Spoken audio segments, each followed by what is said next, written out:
Guarantee ಕೇಂದ್ರ ಸರ್ಕಾರದಿಂದ ಇನ್ನೂ ಕೂಡ ಬಂದಿಲ್ಲ ಅಧಿಕೃತವಾದ ಆದೇಶ. ನಾಳೆ ಬೆಳಿಗ್ಗೆಯಿಂದ ಪರಿಷ್ಕೃತ ಟಿಕೆಟ್ ದರ ಜಾರಿಯಾಗುವುದು ಗ್ಯಾರಂಟಿ. ರಿಪಬ್ಲಿಕ್ ಕನ್ನಡಕ್ಕೆ ನಮ್ಮ ಮೆಟ್ರೋದ ಪಿಆರ್ಒ ಸ್ಪಷ್ಟನೆಯನ್ನು ಕೊಟ್ಟಿದ್ದಾರೆ. ಕೇಂದ್ರ ಸರ್ಕಾರದಿಂದ ಯಾವುದೇ ಸೂಚನೆ ನಮಗೆ ಬಂದಿಲ್ಲ. ಸಾರ್ವಜನಿಕ ಸಂಪರ್ಕ ಅಧಿಕಾರಿ ಯಶವಂತ ಚೌಹಾಣ್ ಮಾಹಿತಿಯನ್ನು ನೀಡಿದ್ದಾರೆ.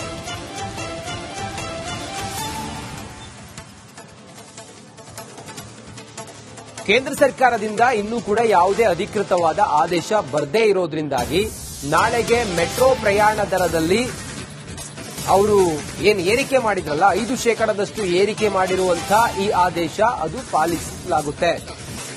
ಕೇಂದ್ರದ ನಗರಾಭಿವೃದ್ಧಿ ಇಲಾಖೆಯ ಅಡಿಯಲ್ಲಿ ಬರುವಂತ ಬಿಎಂಆರ್ಸಿಎಲ್, ಎಫ್ಎಫ್ಸಿ ದರವನ್ನ ನಿರ್ಧಾರ ಮಾಡುವಂತಹ ತೀರ್ಮಾನ ಕೇಂದ್ರ ಸರ್ಕಾರ ಮಾಡಬೇಕಾಗಿರೋದ್ರಿಂದಾಗಿ ಕೇಂದ್ರದ ಓರ್ವ ಪ್ರತಿನಿಧಿ, ರಾಜ್ಯದ ಓರ್ವ ಪ್ರತಿನಿಧಿ ಇರೋದ್ರಿಂದಾಗಿ ನಿವೃತ್ತ ನ್ಯಾಯಮೂರ್ತಿ ಅವರ ನೇತೃತ್ವದಲ್ಲಿರುವಂತಹ ಸಮಿತಿ, ಈ ಸಮಿತಿಯಲ್ಲಿ ಈ ಕುರಿತಾಗಿ ಯಾವುದೇ ಕೇಂದ್ರದ ಆದೇಶವೂ ಕೂಡ ಇಲ್ಲಿವರೆಗೂ ಕೂಡ ಬರದೇ ಇರೋದ್ರಿಂದಾಗಿ ಈಗ 5% ಏರಿಕೆ ಮಾಡಿರುವಂತಹ ಟಿಕೆಟ್ ದರದಲ್ಲಿ ಯಾವುದೇ ಬದಲಾವಣೆ ಇಲ್ಲ. ನಾಳೆ ಅದು ಯಾವುದೇ ಆದೇಶ ಬರದ ಹೊರತು ನಾಳೆಗೆ ದರ ಏರಿಕೆ ಗ್ಯಾರಂಟಿ ಅನ್ನೋದನ್ನ ನಮ್ಮ ಮೆಟ್ರೋದ ಪಿಆರ್ಒ ಈಗ ಸ್ಪಷ್ಟನೆಯನ್ನ ನೀಡಿದ್ದಾರೆ. ಆ ಮೂಲಕ ತೇಜಸ್ವಿ ಸೂರ್ಯ ಅವರು ಹೇಳಿದ್ರಲ್ಲ, ನಾವು ಮಾತಾಡಿದ್ದೀವಿ, ಹೋಲ್ಡ್ ಮಾಡಿದ್ದೀವಿ ಅಂತೇಳಿ ಹೇಳಿದ್ರಲ್ಲ, ಆದ್ರೆ ಆ ಆದೇಶದ ಪ್ರತಿ ಬಿಎಂಆರ್ಸಿಎಲ್ಗೆ ಇನ್ನೂ ಕೂಡ ತಲುಪಿಲ್ಲ ಇಲ್ಲಿಯವರೆಗೂ, ಈ ಕ್ಷಣದವರೆಗೂ ಅನ್ನೋದು ಈಗ ತಿಳಿದಿರುವಂತ ವಿಚಾರ. ಈ ನಿಟ್ಟಿನಲ್ಲಿ ನಾಳೆಗೆ ತಾವು ಮೆಟ್ರೋ ಪ್ರಯಾಣ ಮಾಡೋದಿದ್ರೆ ನಾಳೆಗೆ ಬೆಲೆ ಏರಿಕೆಯ ಬಿಸಿ ನಿಮಗೆ ತಟ್ಟೋದು ಗ್ಯಾರಂಟಿ. ನಾಳೆಗೆ ನೀವು ನಿಮ್ಮ ಪ್ರಯಾಣದ ಟಿಕೆಟ್ನ ದರ ಇಲ್ಲಿವರೆಗೂ ಒಂದು ದರವನ್ನ ಕೊಡ್ತಾ ಇದ್ರೆ ನಾಳೆಯಿಂದ 5% ಹೆಚ್ಚಿಗೆಯನ್ನ ಕೊಡಬೇಕಾಗುತ್ತೆ. ಮೆಟ್ರೋ ಟಿಕೆಟ್ ದರವನ್ನ ಏರಿಕೆ ಮಾಡಿದ್ದಾರೆ, ಅದು ನಾಳೆಯಿಂದಲೇ ಜಾರಿಯಾಗುತ್ತೆ. ಕೇಂದ್ರ ಸರ್ಕಾರದಿಂದ ಯಾವುದೇ ಆದೇಶ ಬರದೇ ಇರೋದ್ರಿಂದಾಗಿ ನಾಳೆಯಿಂದಲೇ ಅದು ಗ್ರಾಹಕರಿಗೆ ಬಿಸಿ ತಟ್ಟುತ್ತೆ.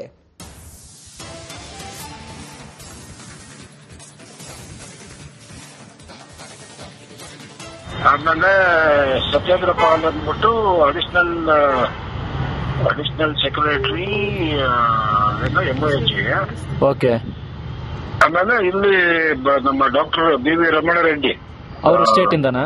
ರಿಟೈರ್ಡ್ ಸ್ಟೇಟ್ ಇಂದ ಅವರು retired IAS officer. Okay. Additional chief secretary. Okay. Okay. ಈಗ ಟೋಟಲ್ 5 ಜನ, ಒಬ್ರು ಜಸ್ಟಿಸ್ ಮೂರೇನಾ? ಸೆಂಟ್ರಲ್ ಇಂದ? ಹೌದು, ಸೆಂಟ್ರಲ್ ಇಂದ ಅದು ಸತ್ಯೇಂದ್ರ ಪಾಲ್ ಸಿಂಗ್ ಅಂತ ಏನೋ ಹೇಳದ್ನಲ್ಲ ಅವರು, ಮತ್ತೆ ಇನ್ನೊಂದು ರಮಣ ರೆಡ್ಡಿ ಸಾಹೇಬ್ರು ಪ್ಲಸ್ ಜಡ್ಜ್ ಅಪ್ಪ ತರಡಿ. ಓಕೆ, ಅವರು ಸೆಂಟ್ರಲ್ ಇಂದ ರಿಟೈರ್ಡ್ ಜಸ್ಟಿಸ್. ಇನ್ನು ಸತ್ಯೇಂದ್ರ ಪಾಲ್ ಅವರು ಐಎಎಸ್ ಆಫೀಸರ್. ರಿಟೈರ್ ಇಂದ ಅಲ್ಲಪ್ಪ, ಸೆಂಟ್ರಲ್ ಇಂದ ಅಲ್ಲಪ್ಪ. ಅವರು ರೂಲ್ ಪ್ರಕಾರ it is formed under A judge from the court. High court ಇದರಲ್ಲಿ ಅವರು ರಿಟೈರ್ಡ್ ಜಡ್ಜ್ ಸರಣಿ ಮೇಡಮ್ ಅಂತ. ಓಕೆ. ಆಮೇಲೆ ಎಂಒಎಚ್ ಇಂದ ಸತ್ಯೇಂದ್ರ ಸಿಂಗ್ ಪಾಲ್ ಅಂತ. ಪಾಲ್ ಪಾಲ್ ಇರ್ಬೇಕು. ಆಮೇಲೆ ಇವರು ಯಾರೋ ನಮ್ಮ doctor B V. Ramana Reddy as retired. Okay. ಅದು ಡೌಟ್ ಇದ್ರೆ ನಿಮ್ಗೆ ನಮ್ಮ ಇದ್ರಲ್ಲಿ ಇದೆ ನೋಡಪ್ಪ, ನಾನು ಸ್ವಲ್ಪ ಆಚೆ ಇದ್ದೀನಿ. ಅದರಲ್ಲಿ ನಮ್ಮ ವೆಬ್ಸೈಟ್ ಅಲ್ಲಿ ಎಫ್ಎಸ್ಸಿ ರಿಪೋರ್ಟ್ ಇದೆಯಲ್ಲ, ಅದು ಲಾಸ್ಟ್ ಪೇಜ್ ಅಲ್ಲಿ ಇದೆ ನೋಡಿ. ವೆಬ್ಸೈಟ್ ಅಲ್ಲಿ ಎಫ್ಎಸ್ಸಿ ರಿಪೋರ್ಟಾ? ಎಫ್ಎಸ್ಸಿ ರಿಪೋರ್ಟ್ ಅಲ್ಲಿ ಲಾಸ್ಟ್ ಪೇಜ್ ಅಲ್ಲಿ ಇದೆ. ಹೌದಾ? ಟೋಟಲ್ 3 ಜನ ಅಲ್ಲ? ಹೌದಪ್ಪ. ಒಬ್ರು ಜಡ್ಜು ರಿಟೈರ್ಡ್, ಆಮೇಲೆ ಜಿಒಕೆ ಇಂದ ಒಬ್ರು ಎಂಒಎಚ್ ಸೆಕ್ರೆಟರಿ, ಆಮೇಲೆ ಇಲ್ಲಿಂದ ಒಬ್ರು ಎಸಿಎಸ್ ರಿಟೈರ್ಡ್ ಇವರು ಯಾರೋ ರಮಣ ರೆಡ್ಡಿ ಸಾಹೇಬ್ರು. ಕಮಿಟಿ ರಚನೆ ಮಾಡೋದು ಯಾರು ಸರ್? ಅದು ಕಮಿಟಿ ರಚನೆ will be done by the central government under the act, under the gazette. ಇದೇ ನೋಡೋದ್ರಲ್ಲಿ ಇದೆ ನೋಡಪ್ಪ. ಓಕೆ. ಮತ್ತೆ ಇನ್ನೊಂದು ಸರ್, ಲಾಸ್ಟ್ ಕ್ವಶನ್, ಇದು ಸೆಂಟ್ರಲ್ ಪಾಲೆಷ್ಟು, ಕೇಂದ್ರ ಇದು ರಾಜ್ಯದ ಪಾಲೆಷ್ಟು ಸರ್? ಅಂದ್ರೆ ಅಮೌಂಟ್ ಆಗಿರ್ಬೋದು, ಲಾಭ ನಷ್ಟ ಎಲ್ಲ?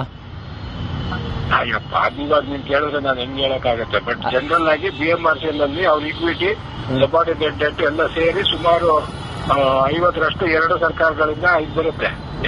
ಬಾಕಿದೆಲ್ಲ ನಾವು ಲೋನ್ ತಗೋಬೇಕು ಕನ್ಸ್ಟ್ರಕ್ಷನ್ಗೆ. ಓಕೆ. ಆ ಲೋನ್ ಯಾರಿಂದ ತಗೋತೀವಿ ಸರ್?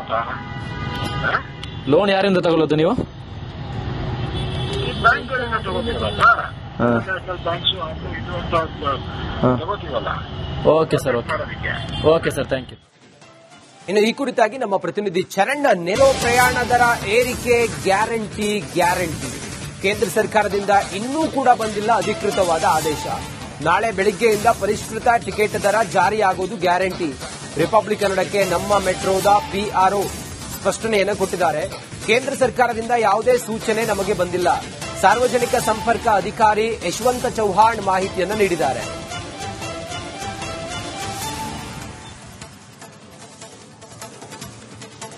ಕೇಂದ್ರ ಸರ್ಕಾರದಿಂದ ಇನ್ನೂ ಕೂಡ ಯಾವುದೇ ಅಧಿಕೃತವಾದ ಆದೇಶ ಬರದೇ ಇರೋದ್ರಿಂದಾಗಿ ನಾಳೆಗೆ ಮೆಟ್ರೋ ಪ್ರಯಾಣ ದರದಲ್ಲಿ ಅವರು ಏನು ಏರಿಕೆ ಮಾಡಿದ್ರಲ್ಲ 5% ಏರಿಕೆ ಮಾಡಿರುವಂತಹ ಈ ಆದೇಶ ಅದು ಪಾಲಿಸಲಾಗುತ್ತೆ. ಕೇಂದ್ರದ ನಗರಾಭಿವೃದ್ಧಿ ಇಲಾಖೆಯ ಅಡಿಯಲ್ಲಿ ಬರುವಂತಹ ಬಿಎಂಆರ್ಸಿಎಲ್, ಎಫ್ಎಫ್ಸಿ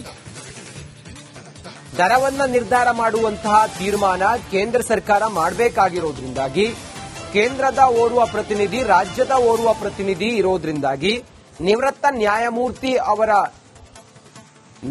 ನೇತೃತ್ವದಲ್ಲಿರುವಂತಹ ಸಮಿತಿ, ಈ ಸಮಿತಿಯಲ್ಲಿ ಈ ಕುರಿತಾಗಿ ಯಾವುದೇ ಕೇಂದ್ರದ ಆದೇಶವೂ ಕೂಡ ಇಲ್ಲಿವರೆಗೂ ಕೂಡ ಬರದೇ ಇರೋದ್ರಿಂದಾಗಿ ಈಗ 5% ಏರಿಕೆ ಮಾಡಿರುವಂತಹ ಟಿಕೆಟ್ ದರದಲ್ಲಿ ಯಾವುದೇ ಬದಲಾವಣೆ ಇಲ್ಲ. ನಾಳೆ ಅದು ಯಾವುದೇ ಆದೇಶ ಬರದ ಹೊರತು ನಾಳೆಗೆ ದರ ಏರಿಕೆ ಗ್ಯಾರಂಟಿ ಅನ್ನೋದನ್ನ ನಮ್ಮ ಮೆಟ್ರೋದ ಪಿಆರ್ಒ ಈಗ ಸ್ಪಷ್ಟನೆಯನ್ನ ನೀಡಿದ್ದಾರೆ. ಆ ಮೂಲಕ ತೇಜಸ್ವಿ ಸೂರ್ಯ ಅವರು ಹೇಳಿದ್ರಲ್ಲ, ನಾವು ಮಾತಾಡಿದ್ದೀವಿ, ಹೋಲ್ಡ್ ಮಾಡಿದ್ದೀವಿ ಅಂತೇಳಿ ಹೇಳಿದ್ರಲ್ಲ, ಆದ್ರೆ ಆ ಆದೇಶದ ಪ್ರತಿ ಬಿಎಂಆರ್ಸಿಎಲ್ಗೆ ಇನ್ನೂ ಕೂಡ ತಲುಪಿಲ್ಲ ಇಲ್ಲಿಯವರೆಗೂ, ಈ ಕ್ಷಣದವರೆಗೂ ಅನ್ನೋದು ಈಗ ತಿಳಿದಿರುವಂತ ವಿಚಾರ. ಈ ನಿಟ್ಟಿನಲ್ಲಿ ನಾಳೆಗೆ ತಾವು ಮೆಟ್ರೋ ಪ್ರಯಾಣ ಮಾಡೋದಿದ್ರೆ ನಾಳೆಗೆ ಬೆಲೆ ಏರಿಕೆ ಬಿಸಿ ನಿಮಗೆ ತಟ್ಟೋದು ಗ್ಯಾರಂಟಿ. ನಾಳೆಗೆ ನೀವು ನಿಮ್ಮ ಪ್ರಯಾಣದ ಟಿಕೆಟ್ನ ದರ ಇಲ್ಲಿವರೆಗೂ ಒಂದು ದರವನ್ನ ಕೊಡ್ತಾ ಇದ್ರೆ ನಾಳೆಯಿಂದ 5% ಹೆಚ್ಚಿಗೆಯನ್ನ ಕೊಡಬೇಕಾಗುತ್ತೆ. ಮೆಟ್ರೋ ಟಿಕೆಟ್ ದರವನ್ನ ಏರಿಕೆ ಮಾಡಿದ್ದಾರೆ, ಅದು ನಾಳೆಯಿಂದಲೇ ಜಾರಿಯಾಗುತ್ತೆ. ಕೇಂದ್ರ ಸರ್ಕಾರದಿಂದ ಯಾವುದೇ ಆದೇಶ ಬರದೇ ಇರೋದ್ರಿಂದಾಗಿ ನಾಳೆಯಿಂದಲೇ ಅದು ಗ್ರಾಹಕರಿಗೆ ಬಿಸಿ ತಟ್ಟುತ್ತೆ.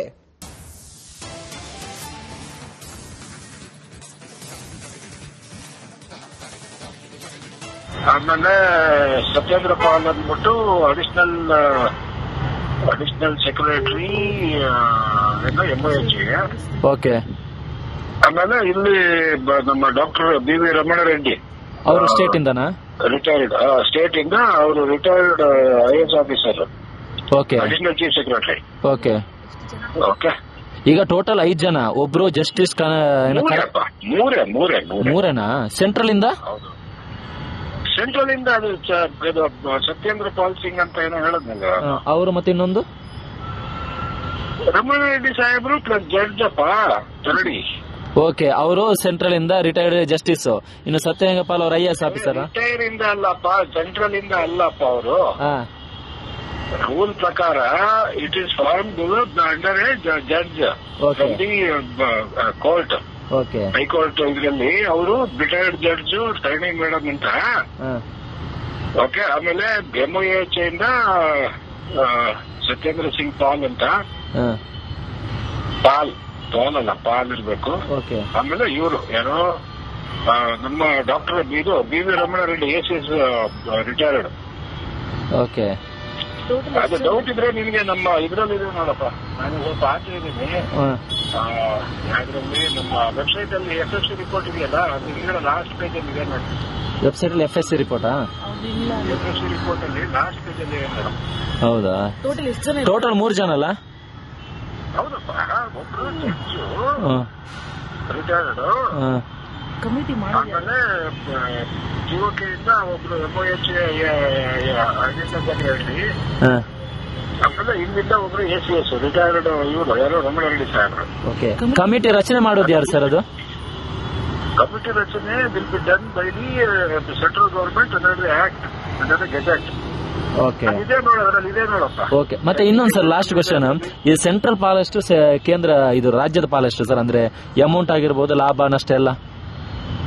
ಅಯ್ಯಪ್ಪ, ಇವಾಗ ನೀನ್ ಕೇಳಿದ್ರೆ ನಾನು ಹೆಂಗ್ ಹೇಳಕ್ಕಾಗತ್ತೆ. ಬಟ್ ಜನರಲ್ ಆಗಿ BMRCL ಅಲ್ಲಿ ಅವ್ರ ಇಕ್ವಿಟಿ, ಸಬಾರ್ಡಿನೇಟ್ ಡೆಟ್ ಎಲ್ಲ ಸೇರಿ ಸುಮಾರು 50% 2 ಸರ್ಕಾರಗಳಿಂದ ಇದು ಬರುತ್ತೆ.